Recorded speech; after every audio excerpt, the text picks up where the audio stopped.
Bismillahir Rahmanir Rahim, and alhamdulillah, wassalatu wassalamu ala rasulillah. Assalamu alaikum wa rahmatullahi wa barakatuh. May the peace and blessings of God be upon you all, brothers and sisters and friends, and welcome to the Global Dawah Movement Show, the GDM Show. Today we're discussing the Book of God, the Book of Allah subhanahu wa ta'ala. We know the Quran engages with our hearts and our minds, and it also positively challenges humanity with regards to its authorship. In the second chapter, in the 23rd verse, the Quran says, "And if you're in doubt about this book, we have sent to our servant," referring to the Prophet Muhammad, upon whom be peace, "then bring one chapter like it and call on your witnesses and supporters besides God, if you're truthful in your claim." This opens a myriad of arguments and a window of opportunity to discuss the Quran and see if the Quran is really from the divine. And when we scratch the surface and open that window and we start to look at the Quran very carefully with a sincere heart, we can conclude that indeed it is from the Lord of everything that exists.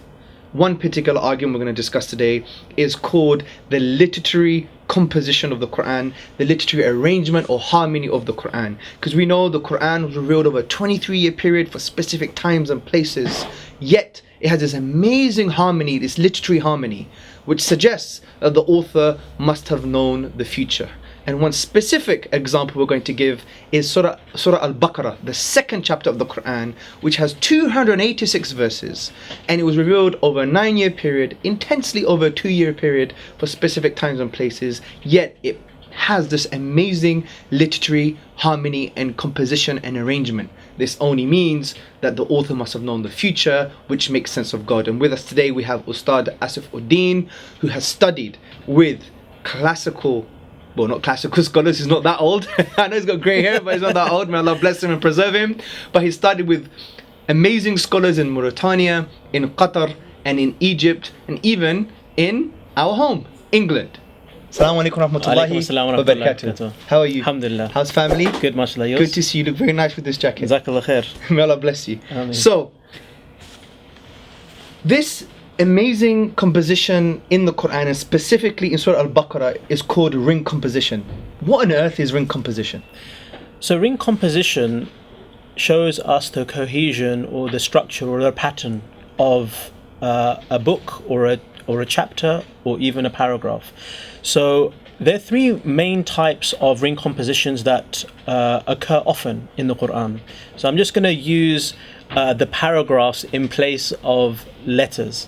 The letters in place of paragraphs, should I say. Okay. So for instance, you have one type of ring composition, which is AB and then BA. Okay. So that means that if you, as you've mentioned before, that if you put a karate chop in the middle, everything that is before it comes after it as well. It's Yes. literally a mirror. Everything that is in the first part of the chapter, you'll find in the second part of the chapter. That's the first type.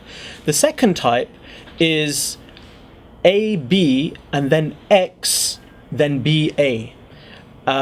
So you'll find that some scholars, Western and Eastern academics, they've mentioned that the X alludes to the central theme of the surah.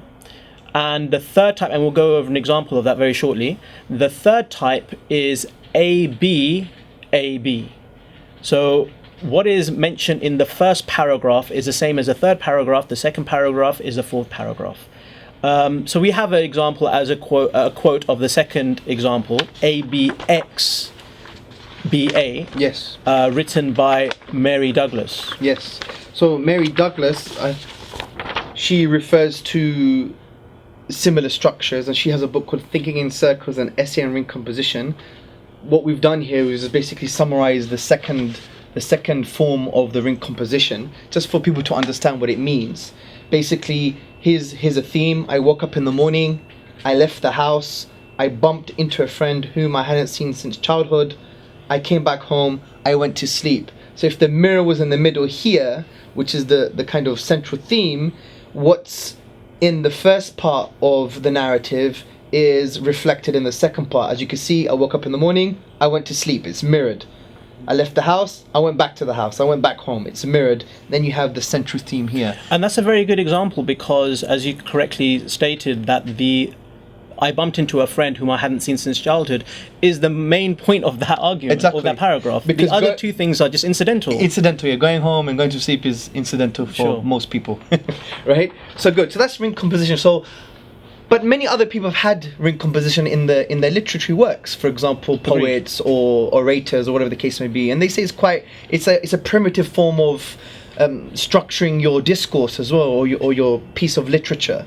But what's specific about the Quran is that it has this amazing literary coherence and a far more complex version of it, as we're going to discuss. And yet, it was revealed over a 23-year period for specific times and places, which must mean that the author must have known the future. Exactly, yeah. And I think one of the benefits of it being revealed over a 23-year period, i.e. not in one go, is so that the companions around the Prophet ﷺ were able to internalize and also preserve that message, because knowing that this is the final message from all the previous messages that have been sent. But what makes this unique opposed to, example, literary works, some people even say that the Bible has ring compositions as well, is the fact that it was revealed over a 23-year period, and not all of the surahs were revealed in one go. Yes. So Surah Al-Baqarah was revealed over a 9-year period, which was pretty much the whole of the Madani period. The first verse, in actual fact 10 years maybe, the first verse to be revealed in Medina was a verse from Surah Al-Baqarah. The last verse to be revealed in Medina was from Surah Al-Baqarah. Oh, wow. Yeah, so it just shows And many of those verses were for specific incidents. Yeah. So, the reason why we're looking at Surah Al-Baqarah as an example is the fact that some people would even say this is not only the longest surah, but the most complicated surah. So if you're able to kind of find out its pattern, its structure, then everything else will be easy. Okay, give us an example with Surah Al-Baqarah. Sure. So Surah Al-Baqarah, I'll hold it up for you if you want. There you go. Surah Al-Baqarah So this is the kind of schematic representation of the ring composition in Surah Al-Baqarah. Exactly. So this is like the macro level of Surah Al-Baqarah. It consists of 286 verses, verse 1 to 286 there. And then you can say that this falls under the second type of ring composition, which is ABXBA. So what is in the first part of the chapter is reflected in the second part of the chapter. With the central theme. With the central theme, exactly. So you have verse 1 in 20 and 285, 286, which talks about faith and unbelief. So they mirror each other. You have verse 21 to 39 and 254 to 286, which talks about Allah's creation. The next section talks about the deliverance of law. For those of you who know about this surah, know that this is actually talking about the different laws that were revealed to Musa alayhi salam and the Bani Israel, whilst these verses 178 to 253 talk about the laws that were revealed to the Prophet sallallahu alaihi wasallam and his ummah and companions. So they mirror each other. Sure. This is like the companions are being told not to be like the Bani Israel in the way that they approach revelation. Whilst this section being tested talks about verse 104 to 141 mirrors what comes after this. But in the middle, which is verse 143, talks about the Kaaba, and it talks about the test of faith and competing in good. And this really was a turning point. So the verses 142 to 152 talk about the test of faith. The Kaaba is the new Qibla, the direction for prayer. Just to add, what's very interesting as well, if you did a karate chop in the middle of this chapter, you have the 143rd verse, which you find the word middle. Exactly. Which is amazing. Yeah. And tying that into when it was revealed is that it was a very important event that took place in Medina. In actual fact, you could say it was a turning point for the Ummah, where it was you're turning away from the Bani Israel's Qibla, which is Masjid al-Aqsa, to a new Ummah, the final Ummah of the Prophet ﷺ, which is the Kaaba. And what's very interesting, this refers to the past, this to the present, and this to the future. Yeah, incredible. It's amazing. But you know what's even more amazing? Is that aren't there ring compositions which within each ring composition? That's right. So you not only have a ring composition from the macro level, and if we take it down a level, you can. There's a ring composition. An individual by the name of Raymond Farron has written a paper on this, and it's really incredible, where he talks about the ring composition from a paragraph level, which is verse 1 to 20. He'll actually find another ring composition, and then you can take it a notch further. Someone, I can't remember his name, but he actually discovered this, or he talked about this about 5-6 years ago, where he talked about the ring composition within the verse itself, and this being Ayatul Kursi. So in this ring composition, which you have verses 254 to 284, there's a verse which is verse 255, which is the verse of the throne we recite after prayers. It's a very special verse. That itself has a ring composition too, right? Yeah, the verse of the footstool, yeah. I've got it here. So we could read it and discuss it here. For example, the first line of this verse says, God, there is none worthy of worship except He is the ever living, the ever watchful, neither drowsiness nor sleep overtakes Him. To Him belongs whatever is in the heavens and the earth. Who is there that can intercede with Him except by His permission? Then you have the middle, who knows what is before Him, before them and after them, and they encompass not a thing of His knowledge except for He wills, which again corresponds to Him except by His permission. Then you have His throne extends over the heavens and the earth, which corresponds to Him belongs what is in the heavens and the earth. Then you have, and their preservation tires Him not, which corresponds to neither drowsiness nor sleep overtakes Him, similar theme.